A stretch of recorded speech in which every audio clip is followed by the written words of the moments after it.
Hello, everyone, and a very warm welcome to day 2 of the first global parliamentary meeting on achieving the SDGs, Sustainable Development Goals, where, while recognizing the challenges the pandemic has brought forth, we still seek opportunities it avails and use that to mainstream SDGs into the recovery plan of our countries. Thank you very much to all of you honorable parliamentarians for joining us today.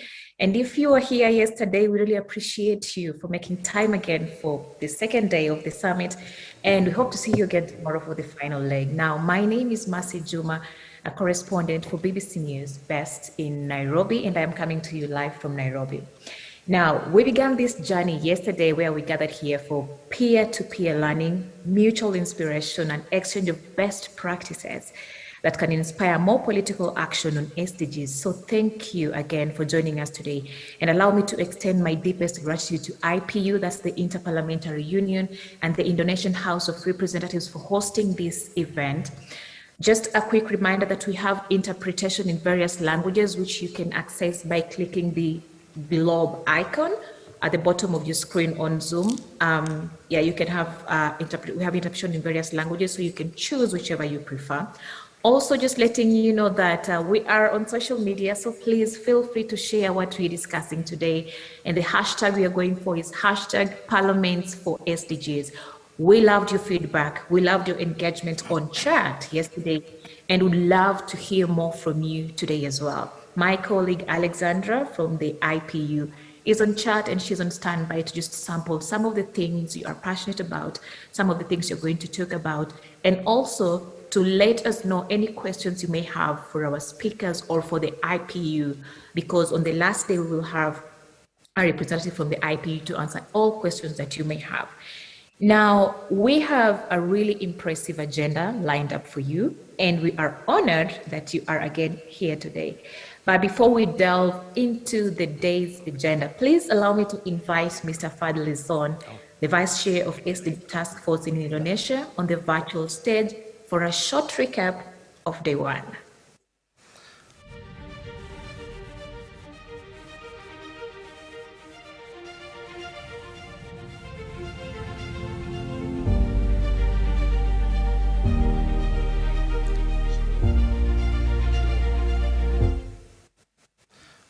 Well, thank you. Hi, Fadli. Juma. Yeah. Thank you. Good to see you. Yeah, good to see you. And hope everyone is also joining us again. So let me use this time, this valuable time, to highlights of the yesterday discussion. I'm of the view that yesterday's meeting was very insightful, with more than 100 participants on the screen. That reflects how parliamentarians from the globe are most attentive to the SDGs and related matters. And let me say that their insights and views, as well as best practices delivered, should be taken into account for outcome document as our contributive thoughts to ensure that the SDGs is going on the right path. So allow me to take this occasion to briefly convey my highlights that we could reap from yesterday's meeting. First, all have unanimously agreed that the almost 2-year pandemic has led to a worldwide humanitarian crisis, pushing 124 million people into extreme poverty and causing around 132 million people to go hungry. So the global extreme poverty rose for the very first time in 20 years. The global poverty rate is expected to rise up to 7%, or around of 600 million people, and putting vulnerable people at high risk. Accordingly, progress toward the SDGs has been halted or even reversed by the COVID-19 pandemic, in which poverty eradication of the SDGs waging into a setback. And second, to achieve the SDGs by 2030, where the effects of the pandemic are great and will be long-lasting, it is agreed to take more cooperation, partnership, collaboration, and alliances among all stakeholders, including non-state actors, internally and externally, with parliaments must be at the forefront by their institutional function. enacting laws, making a state budget, and supervision. And third, the pandemic is great momentum for us to bring the SDGs back and move forward, and it's time to act more collectively. That's from yesterday's, I think, Rib. Wow, yeah, that's an impressive recap indeed. We talked about all those things yesterday, and I really like that you remind us about the importance of acting collectively. And I heard that a lot yesterday, that the only way we can build back better is if we act collectively and make sure that no one is left behind. Now, today, Mr. Arzon, we are going to talk about or having conversations about climate change. Now, we have countries and regions where food security is a big problem, and so is health and education and poverty. And there are so many other things that these countries may be specifically dealing with. Is climate change an emergency big enough to be taken as seriously as these other sectors? I think fully agree, of course, that climate change should be one of our priorities, and climate change, if not managed, could cause large social and economic impacts around the world. And experts conclude that climate change is already having an impact, harming people, damaging assets, and interrupting business activity. And without adaptation and mitigation, physical climate risks will only grow. For Indonesia, the climate change result in extreme climates which trigger disaster. Therefore, parliaments as people representatives should take their responsibility for addressing climate change and global warming by integrating such issue into legislation, state budget, and scrutiny processes in line with the United Nations Environment Programme, which formulates at least seven fields to address global climate change by the Paris Climate Agreement and the Sustainable Development Goals. So these fields include agriculture and food, buildings and cities, education, energy, energy finance, forests and land use, and transportation. So parliaments also can help all walks of life, including who lives at the grassroots level, to be aware of climate change that may lead to global disruptions. So hence, it is urgent for all countries to ensure that global cooperation in tackling climate change is on the right path. So allow me to re-emphasize that climate change are real and serious threats faced by all humans in the world. Indeed, thank you very much, Mr. Fadlizon. And you know, we are sitting here today virtually, integrating courtesy of the Inter-Parliamentary Union and of course the House of Representatives of Indonesia. But how do you think parliaments can be supported, you know, by the organizations like the IPU and other international organizations, even as they champion for and help their governments prepare for the inevitable green energy revolution? Well, indeed, the slow development of the green energy through the development of the renewable energy has become the problem. That figure obstructed by less supportive policy. To that end, the House of Representatives of the Republic of Indonesia is going to accelerate the process of preparing and discussing the Bill of Sustainable Energy. So the bill will provide a set of policies that support accelerating green energy by inter alia encouraging the utilization of green energy for the national energy supply, providing incentives for renewable energy power plant developers, human resource developing according to the capacity needed for renewable energy development, setting competitive prices so that the electricity from the renewable energy is attractive for investors, and removing unsupportive regulation for the renewable energy development, and also developing the green energy-based industries. So for such purpose, global parliaments of the IPU, particularly from the leading countries in green energy, are expected to provide full support to Indonesia, both technically and substantively. And the last, it is important to put that recent energy crisis in Britain and other European countries at our deep attention. So the crisis arises according to an analysis from the soaring gas prices that caused its scarcity in the market, while the gas stock, one of the fossil energy source in the country, has been gradually reduced in framework of climate change response. It is recognized that clean or green energy is still more expensive than fossil energy, and therefore clean energy transition needs more careful preparedness to avoid potential crisis. Thank you, Juma. Indeed. Thank you very much for that wonderful recap of day one and a look ahead to what you're going to discuss today. And I can see on chat people from Kigali, Rwanda, Cambodia, Thailand, Vietnam, Saudi Arabia, Antananarivo. Thank you so much for joining us. So you're very much welcome. Please let us know where you're coming from, how things are there on chats. Like I said, my colleague Alexandra will be monitoring the chats to just see if there are any matters arising or anything that you would love us to discuss. And before we start our first session for the day and the fourth one for this summit, let's take a look at this video on 7 ways parliamentarians can make a difference in the fight against climate change.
Wow, thank you very much. And indeed, if you need any further information on the SDGs, on how we can build back better, on anything about climate change and how to accelerate the progresses that will protect our environment, IPU is your plug. They're your go-to people, and they have a lot of information on their website. Very active on Twitter as well, so please tweet, tag them, hashtag parliaments for SDGs, and let's hear what they have to say for all the questions we may have as parliamentarians. Now, in line with the video content that we've just seen, in this session, we are focusing on climate change and why enhancing the environmental dimension of the SDGs is crucial in the context of the climate emergency and the COVID-19 pandemic. Now, the 2021 Intergovernmental Panel on Climate Change reports warns of increasingly extreme heat waves, droughts, and flooding, and the key temperature limit being broken in just over a decade. The consequences for the people and planet are often irreversible, but science offers solutions. And today we will hear about the latest scientific evidence on climate change and discuss ways for parliaments and you parliamentarians to translate science into policy and political action. Now, to kick off this session, please join me in welcoming on stage Ms. Maisa Rogers, Director of the Center for Climate and Resilience Research at University of Chile, coordinating lead author of the WGI 6th Assessment Report of the Intergovernmental Panel on Climate Change, IPCC. The stage is yours, Ms. Rogers. Thank you very much. Good morning.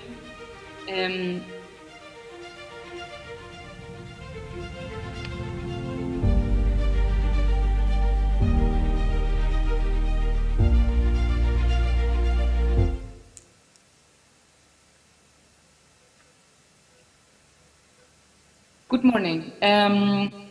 Just a little question. Will you share the presentation or shall I share my screen?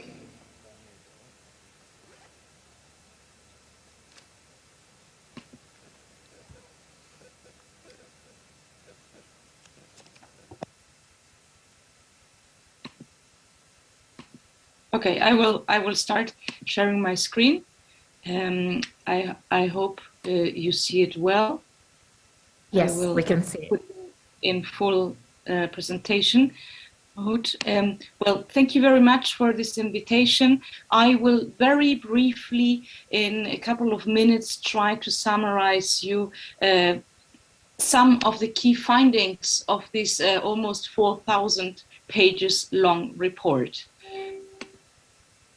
Recent changes in the climate are widespread. Many are occurring very rapidly and even intensifying.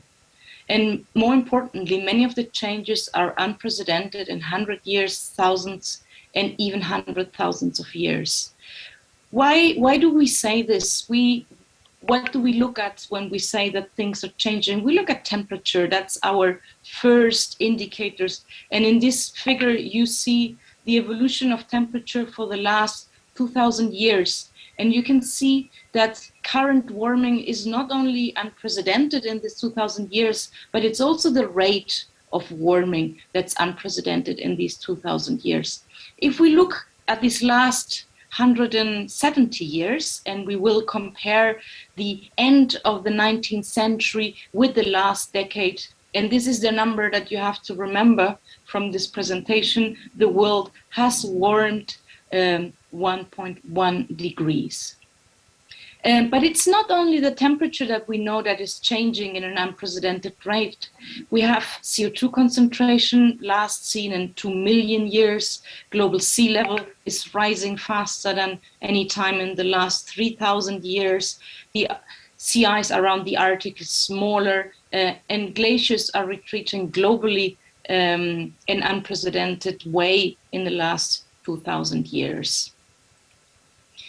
And it is undisputable that human activities are causing these changes.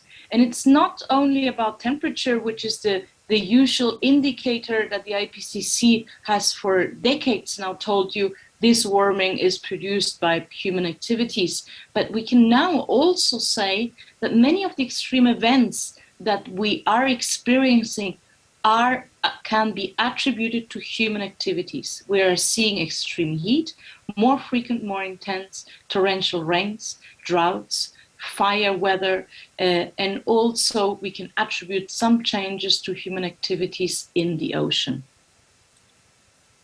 Climate change is already affecting every region on Earth and on multiple ways. And this is not only regions that are inhabited, so where we humans are living, but also regions where humans are not living. And this is the first time that we can say that so clearly. And we also know, if we look into the future, that changes we will experience increase with further warming. So every bit of warming will have larger consequences. When we look into the future, climate scientists, of course, use models, and for that we need to think about plausible futures. And in this figure, you see historical temperatures and also these temperatures that will occur towards the end of the century, depending on which of these pathways of development we choose. And if we remind ourselves that the ambitious goal of the Paris Agreement is to limit global warming to 1.5 degrees, well, these 1.5 degrees will indeed be reached and breached by all of these plausible futures in the next decade. For some of these changes, there's no going back. They are irreversible. Changes in the ocean will continue for thousands of years. Sea level rise will also continue for thousands of years, mainly because Greenland and Antarctica will continue to lose mass. However, some changes could be slowed and others could even be stopped if we manage to limit global warming. The retreat of glaciers and loss of Arctic sea ice will continue for decades, but they can be limited if we manage to limit global warming. Unless there are immediate, rapid, and large-scale reductions in greenhouse emission, limiting global warming to 1.5 degrees, as we set ourselves the goal in the Paris Agreement, will be beyond of reach. Furthermore, limiting global warming will require strong, rapid and sustained reduction in CO2, of course, but also on the other gases, methane and other greenhouse gases. Now, the good news is that this will not only reduce the consequences of climate change, but also improve air quality. And we know that over half of the world population lives in city, and many of those big cities have very poor air quality. So important co-benefits here for addressing climate change. And to finish, I just want to say that because every ton of CO2 that we put in the atmosphere, the climate we will experience in the future will depend on our decisions as society today. Thank you very much. Indeed, thank you very much for that wonderful presentation. And yes, some changes could be slowed and others can be stopped. And I think that's why we're here today with parliamentarians. And Ms. Rogers, before I let you go, somebody is asking a question here. It's Bridget Masango from South Africa, and she says, my question has to do with the notion that was advanced recently by a colleague that while poverty and food insecurity is a reality in many countries, it is distribution channels challenges that are making even the best efforts of producing food futile. Am I on the right track about distribution being a challenge? I think that's correct. We know that as I said, as climate change is affecting every region of the world, it is affecting every region of the world in different ways, and hence the threats of climate change are differentiated, the impacts of climate change are differentiated, and they also depend largely on the exposure and our vulnerability, which at the end of the day have to do with our social conditions, which are very different, as we know, between countries and also among a country itself. There can be big, important differences. So indeed, these are global challenges that will have to be addressed locally, but also with large cooperation. Thank you very much, Ms. Rogers. Global challenges that have to be addressed locally with global cooperation. Such a powerful statement. And now, ladies and gentlemen, I'm opening the floor to hear some of your comments, your experiences, and most important, your commitments on issues around climate change. And the first person I will welcome on the floor is Mr. Sabar Chaudhry, Honorary IPU President and Member of Parliament in Bangladesh. The floor is yours. Thank you so much, and greetings to everyone from Dhaka, Bangladesh. Let me go straight to the point without introductions. I think here in Bangladesh and a lot of other countries, especially those that we refer to as climate vulnerable countries, we see climate change as an existential threat. You know, it is not just about life choices, it is not just about livelihoods. It is about whether we will survive as a human race in this planet. So that is how we actually see it. And I know the IPCC in the latest report have referred to it as code red for humanity. We actually think it's code blue. So it's not just a fire or a smoke in a hospital. It's a patient who needs respiratory support, who has just had a cardiac arrest. So that's how we see it. And it affects the entire spectrum of our activities. So whether it is food security, I know there has just been a question about food distribution. It is about rising sea levels that is going to displace about 40 million people, just a 1 meter rise in sea level. And you can imagine the consequences for Bangladesh, which is already one of the most densely populated countries in the world. So the frequency and the intensity of disasters is also going to increase. There is a whole issue of water stress. The glacial melt in the Himalayas means that we are going to be out of fresh water supplies. So it is really as existential a challenge as one can imagine. And I think we in the Bangladesh Parliament have adopted a motion on a planetary emergency, not just a climate emergency, because there is a whole range of crises that we see in the horizon that are converging over the next 20 or 30 years. So one is that once we have a motion in Parliament, we can then use that as a hook for further parliamentary action, whether it be legislation, whether it be allocation through the budgetary process. The other thing that we are doing is we are getting our data analysis also in place. I think data is very important so that we can see what policy is working and what is not working. So that has also been there. In terms of renewables and a Green New Deal, we are moving away from coal and we are embracing renewables in a big way. So I think when you look at the broad functions of a parliamentarian, it's basically legislation. It is approval of budgetary resources. It is oversight of what the government is doing. And of course, it is representation, bringing the voices of the people to the table and how they are suffering. So how can we be more resilient as an economy, as a country? How can we insulate our food production? How can we protect the livelihoods of our farmers? All of these are of paramount importance. And I think those are also covered under our representation function. So I think it is extremely challenging for parliamentarians.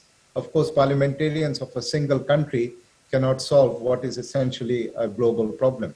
A global problem requires a global fix. And as we saw from the IPCC report, it is human activity which is causing it. So we have to undo what we have caused. I think that is really where the challenge lies. And it is also to push our governments to raise the ambition level, to raise our nationally determined contributions. And I think we have a really very important leadership role. I think that we shouldn't just wait for governments to act and then we react to what the government is doing. We should be setting the tone as parliamentarians, as representatives of the people, and providing real leadership. And once we have that real leadership in our national parliaments, we can look across borders and have a global solidarity, bringing in parliaments from all countries, developed, least developed, developing, those who are most vulnerable, those who are not as vulnerable today, what will be vulnerable tomorrow. So I think it is, of course, a huge challenge. It is a big ask of parliamentarians, but it is also an opportunity for us to really show that we represent our people and we can deliver them the future that they want. Thank you. Wow. Great. Thank you very much. Thank you very much, Mr. Chaudhary, for that presentation. And indeed, global problem requiring global solutions and the role that parliamentarians have to play to hold their governments to accountable. And that is the major reason why we're here, because we believe that you parliamentarians have a big role to play for your constituents, for your people in your country, and above all, for the earth.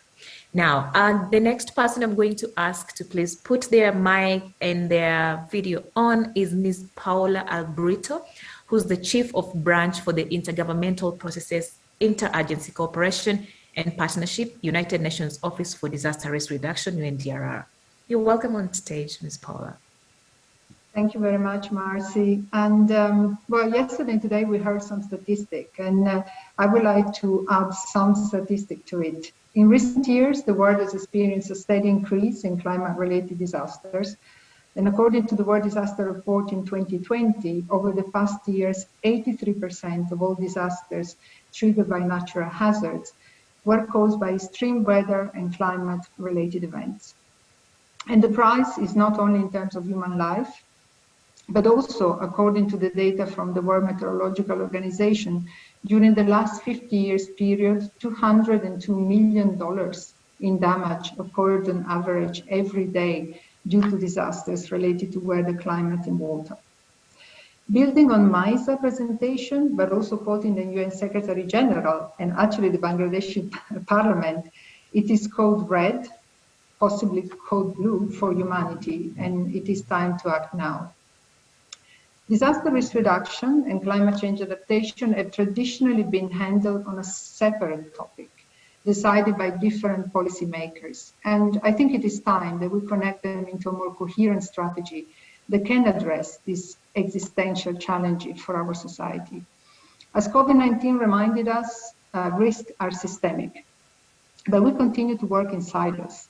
As it is emerged yesterday in our discussion, we need to act collectively.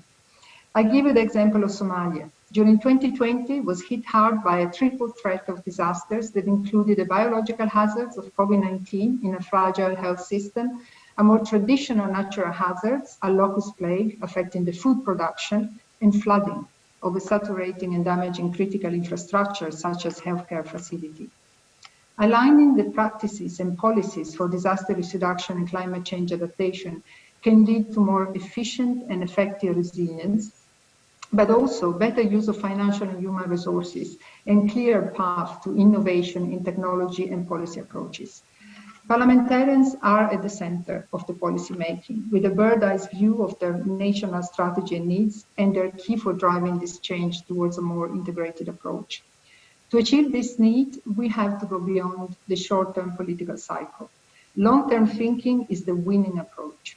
Yet, disaster risk reduction is a multi-year investment, and this is of challenge for parliamentarians who commit to plans with benefits that are not apparent until there is a hazard event. However, disaster risk reduction provides parliamentarians with the opportunity to leave a lasting legacy, and awareness on disaster risk is increasing, beginning to raise questions among the voting constituency. What we just heard from Bangladesh Parliament is very encouraging in terms of a very comprehensive perspective. This is disaster resilience, climate change, and overall the reaching of the Sustainable Development Goals. The Sendai framework for disaster risk reduction is a clear role for the parliamentarian action by developing or amending legislation, setting budget allocation, and holding governments accountable for their decision. Parliamentarians are considered essential to achieve both the Sendai framework for disaster risk reduction and the SDGs. At UNDRR, we work closely with parliamentarians all over the world, and through our cooperation with the International Parliamentarian Union, we raise awareness and guidance on the essential role of parliamentarians in building a more resilient future for humanity. With this goal in mind, and with IPU, we are about to publish a toolkit for parliamentarians that highlights 10 actions to be employed to effectively influence and implement disaster risk reduction policy, legal, financial, and oversight frameworks to achieve the Sustainable Development Goals. We very much look forward to having you with us at the launch of the toolkit, but also to use it in the future. In this call for action, in response to COVID-19 pandemic, many governments have offered recovery packages, accelerated investments in essential infrastructure, and introduced new incentives to enhance resilience and climate change adaptation. For example, through favoring green energy, building more disaster resilient infrastructure. Here we have an incredible opportunity to build back better, and parliamentarians are uniquely placed to seize it. Let me conclude by saying that at UNDRR we stand ready to help accelerate in this change for the benefit of all, and very much looking forward to continue working with all of you. Great, thank you very much. And yes, we're talking about collaboration, mutual accountability and all that, and it's really impressive that you are welcoming anyone who wants to collaborate with you or partner with you. I am sure the parliamentarians are taking the notes. Now, I'm going to open the floor to any other person, any other members of parliament who have something to say, who can talk about some of the interventions they're putting and commitments they're putting in their countries on issues around climate change. And I've seen a couple of hands are raised. There's Malaysia, representing from Malaysia and Syria. So I will start with Malaysia. Please keep your comments very brief, maximum 2 minutes, then we move to the Syrian parliament. Okay, thank you so much for having me, and thank you so much for putting forth a very important topic on climate change.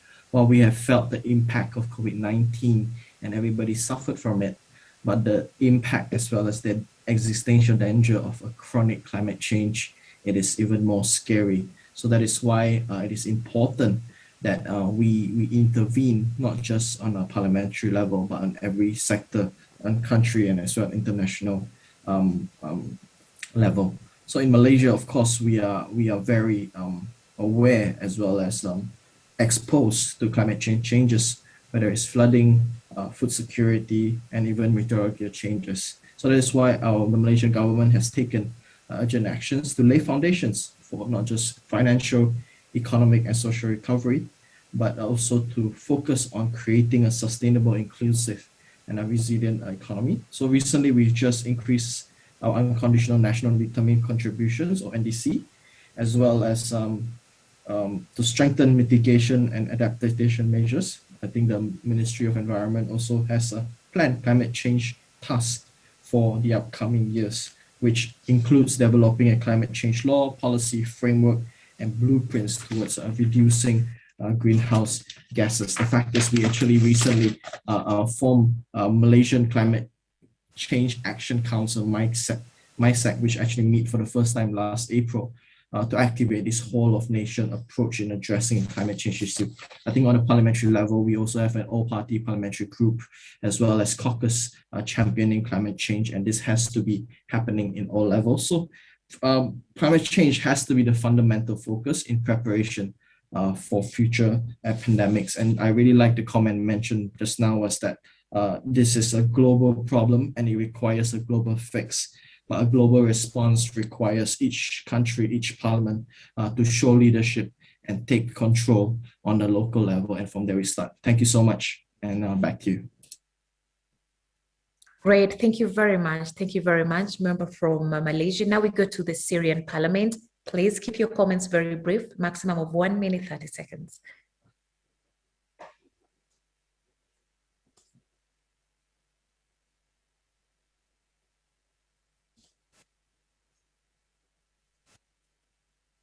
The Syrian parliament, you're welcome on stage. Please go on.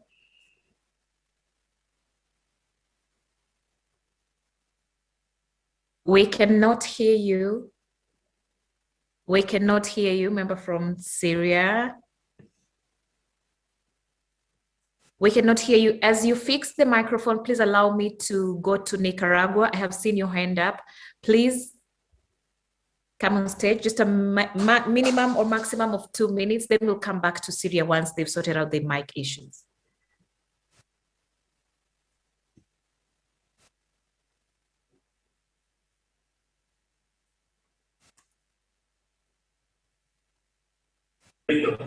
Buenos días. ¿Se nos escucha? Desde el Parlamento nicaragüense, nosotros trabajamos en fortalecer el marco jurídico para enfrentar el cambio climático. Pero Nicaragua tiene dos posiciones muy importantes.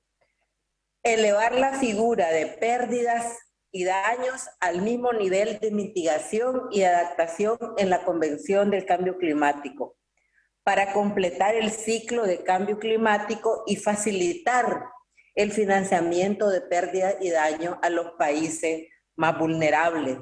Nicaragua está en el sexto país de riesgo en el tema de la vulnerabilidad. Y luego pensamos que desde la COP debe de fortalecerse una política de justicia climática con reparaciones, en la cual los países que históricamente y actualmente son los causantes de los daños indemnicen a los países en desarrollo, porque somos los más vulnerables, nuestras poblaciones son las que van a ser más afectadas con los diferentes impactos del cambio climático, como el aumento del nivel del mar, como las inundaciones, los huracanes. Y creo que es muy importante que desde la Unión Interparlamentaria tengamos una posición en el tema que Nicaragua está planteando de la justicia climática. Como Parlamento seguimos comprometidos con el fortalecimiento del marco jurídico y con la asignación presupuestaria para fortalecer el tema de riesgos y desastres para poder enfrentar. Muchas gracias. Thank you very much. Thank you very much, member from Syria. Now I'll go to Algeria. Algeria, Zakani from Algeria, you have 2 minutes to give us your comments.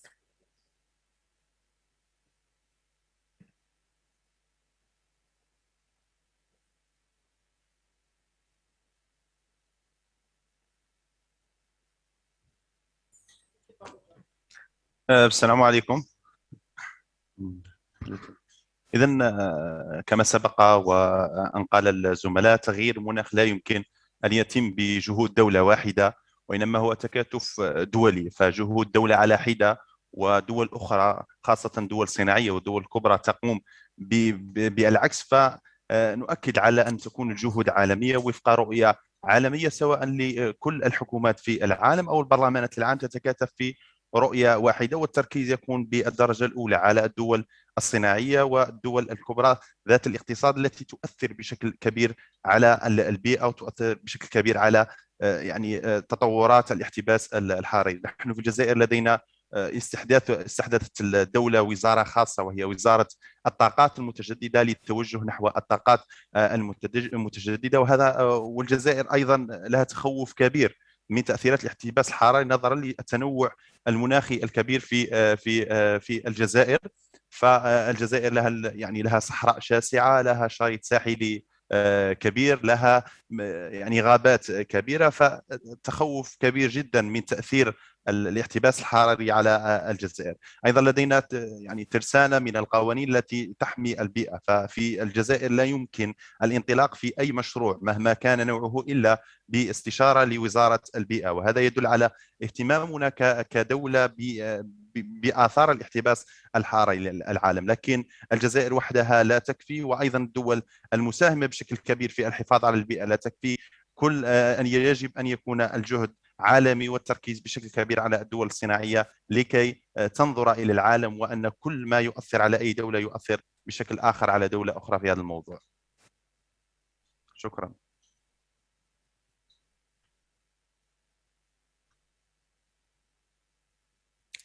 Thank you very much. Thank you very much, member from Algeria. And now I will go to Congo. I have seen you have your hand up. Representative from Congo, please take the stage. You have 2 minutes to give us your presentation.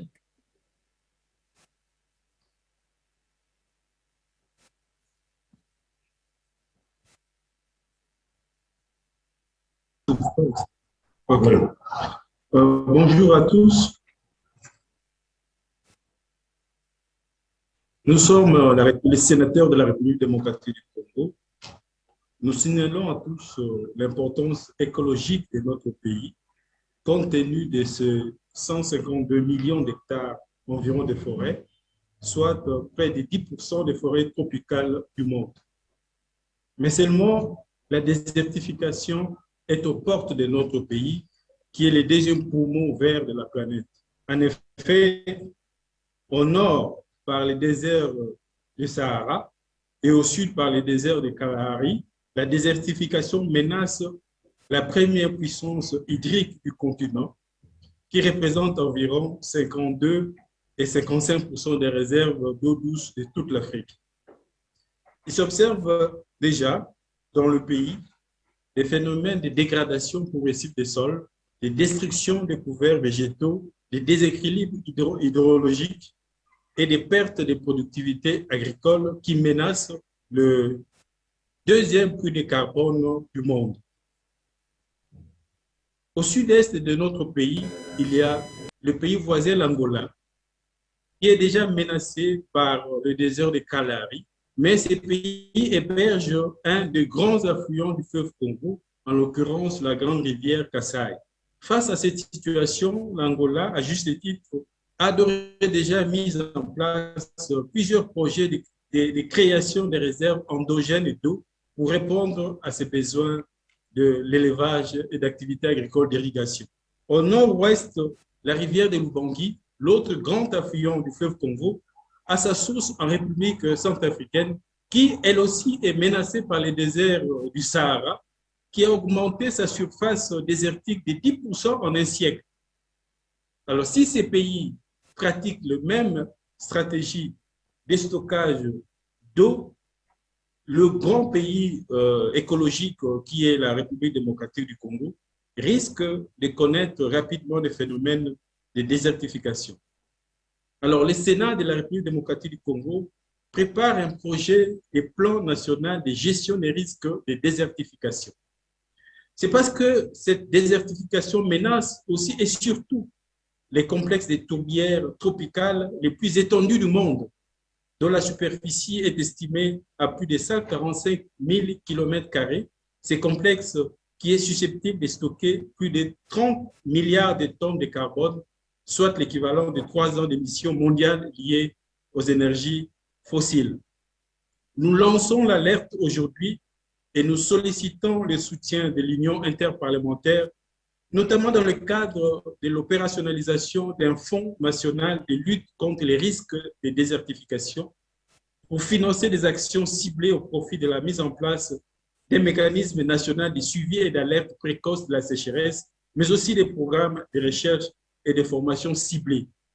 Cette lutte doit être une lutte mondiale parce que si le deuxième poumon vert de la planète est mis en péril, c'est tout le système climatique du monde qui est en danger. Nous vous remercions d'avance pour le soutien que vous allez apporter à notre plaidoyer et nous vous remercions au nom du Sénat de la République démocratique du Congo.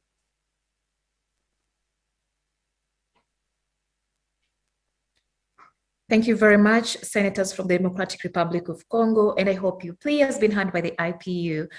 Now we move to India. Member from India, very briefly, please let us know what India is doing in regards to issues around climate change.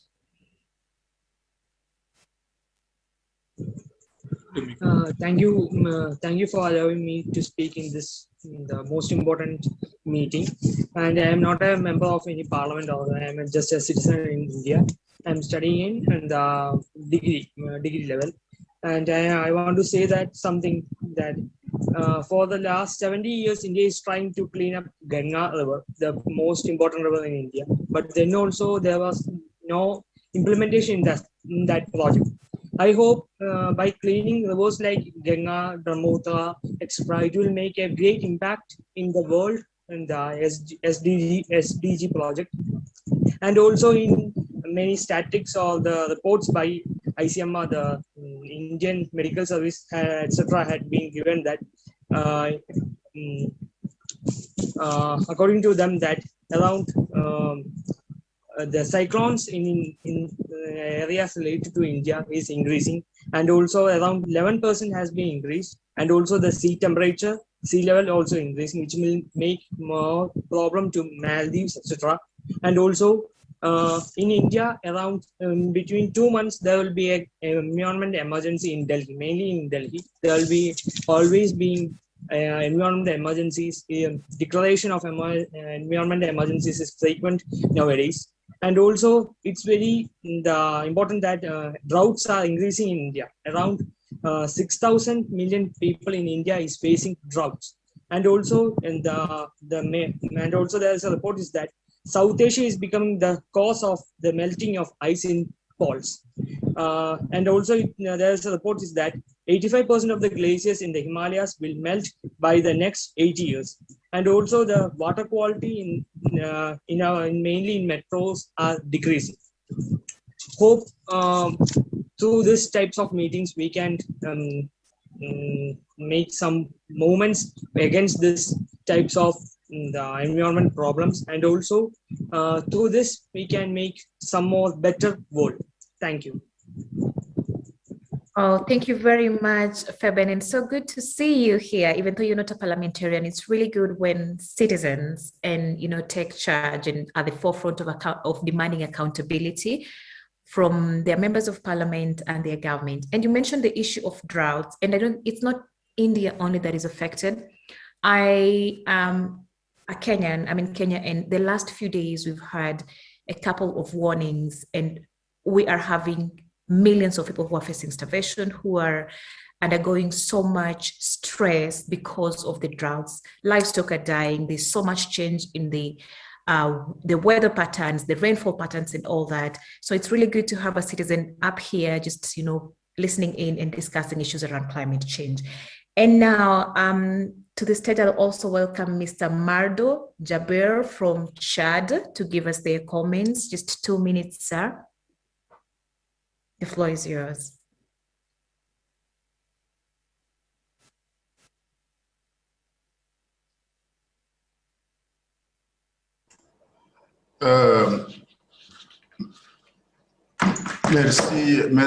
Merci de me donner la parole. Je ne sais pas si vous me suivez. On a un problème de connexion ici.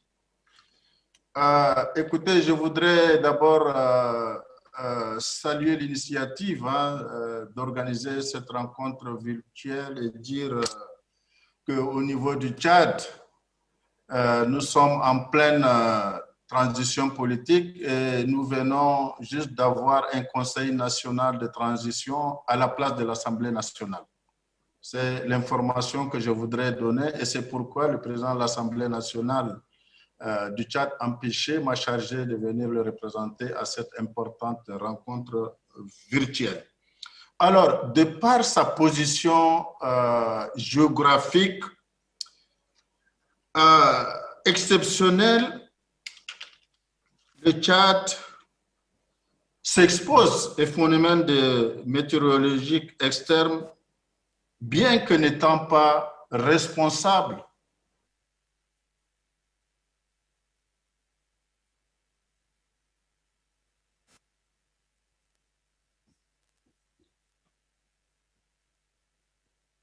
Member from Chad, I think we lost you there. Sorry, your connection is not that stable. Apologies for that technical glitch. And as you saw that out, I think we go back to Syria, who were supposed to give their comments a few moments back, but they had an issue. So Syria, please take the stage. It's yours. 2 minutes.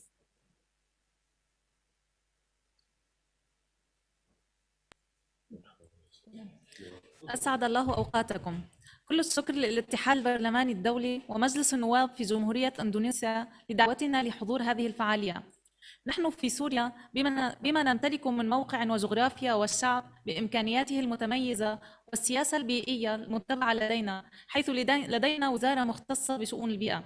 كنا نسير بخطى جديرة بالثقة باتجاه تحقيق أهداف التنمية المستدامة، ولكن الحرب الظالمة التي سنت على سوريا والحصار الاقتصادي الجائر والعقوبات أحادية الجانب من قبل أمريكا وأوروبا والاحتلال التركي وميليشياته لمواردنا وتدميره للبنى التحتية والمشافي والمدارس وحرق الغابات، كل ذلك حال دون التقدم باتجاه تحقيق أهداف التنمية المستدامة، ولكن العكس هو ما حصل حيث تراجعنا كثيرا للخلف. لذلك ندعو البرلمانات العالمية للوقوف إلى جانب سوريا وإنهاء ما يحدث بحق الشعب السوري، ولكم كل الشكر والتقدير.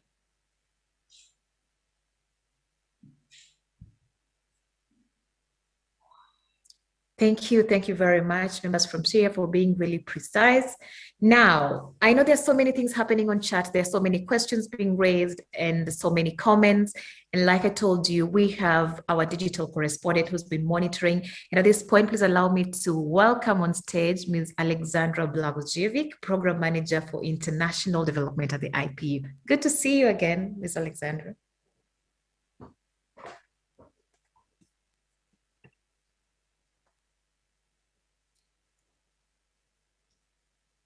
You are muted. I can't hear you. Can you hear her? Sorry, it was my mic that was not on. So hi, Mercy. Good to see you again and good to see all our participants. From the chat, we can definitely see that climate change is indeed high on the agenda of parliamentarians. We saw examples of how some parliaments organize their work around climate change through standing committees, but also informal cross-party parliamentary groups. We also heard different types of questions. I will not read them all. We don't have a lot of time, maybe just to group them and say that there were questions about how to reconcile the constant increases of global population and the limited natural resources that Earth is offering to us to sustain the living. There are also concerns about climate change being an issue that we talked about a lot but don't do much about. This is something also that came through the chat, through a very concrete question that says, why has the world, which is holding a summit at the level of leaders, not succeeded in limiting the increase in carbon dioxide? Is this not considered a failure and weakness in the commitments of the Paris Agreement on climate change? Finally, there is a very good question here, and maybe this is something that parliamentarians who have more experience with this could share in the chat, their experience about what response to offer to those who say that human activity is a secondary factor in climate change and that fluctuating climate change cycles are the cause of climate change. That's it from me, Mercy. Thank you. Great. Thank you very much for that wonderful summary. Yeah, I've seen so many issues on chat, so thank you for grouping them and raising them. And ladies and gentlemen, I know we all want to say something because this is a hot topic. Climate change is affecting all of us as much as it's in different capacities and in different wavelengths, but we are all being affected by climate change. But we have to move on because we have another couple of issues to discuss and a couple of sessions to tackle. So at this point, let me just say thank you everyone for all the commitments and everything you're doing to help your governments tackle issues around climate change. And now I have a question for you. And like yesterday, we will do the Mentimeter. And my question is, what actions do you think are important to accelerate the implementation of the SDGs? The question is on the screen. What actions do you think are important to accelerate the implementation of the SDGs? So let's go to menti.com and use the code up there and let me see your answers. What actions do you think are important to accelerate the implementation of the SDGs? So I'll give you a few seconds, maybe 45 seconds to go to menti.com and use the code there to give us your answers.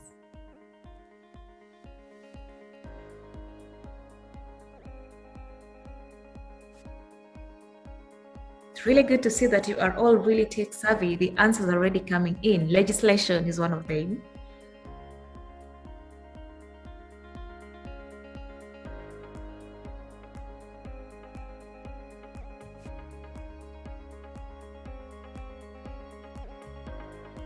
Collective efforts for collective achievements at all levels, cooperation, making law, updating of the legal framework, budget, money, money, money. We all need money to do these things we're talking about. Political will and valuing human well-being and health over GDP. Parliaments should connect to their constituents and work on legislation. Accountability, ownership, mutual accountability.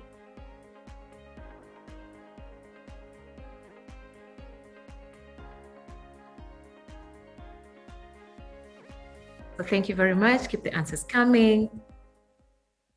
Great. Really appreciate all those comments you've raised on what you feel are important to accelerate the implementation of the SDGs. And now at this point, ladies and gentlemen, let's move to our fifth session of this summit and our second for today.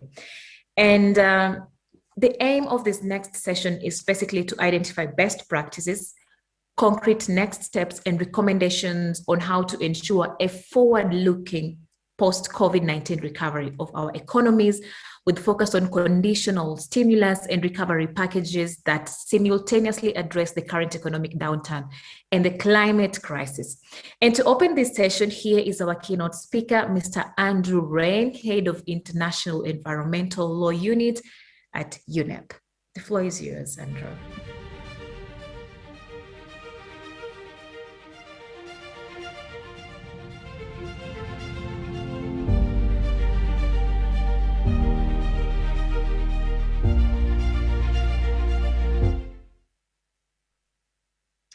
Well, many thanks for that introduction, and thank you to the IBU and also to the House of Representatives of Indonesia for inviting me to be a part of this discussion.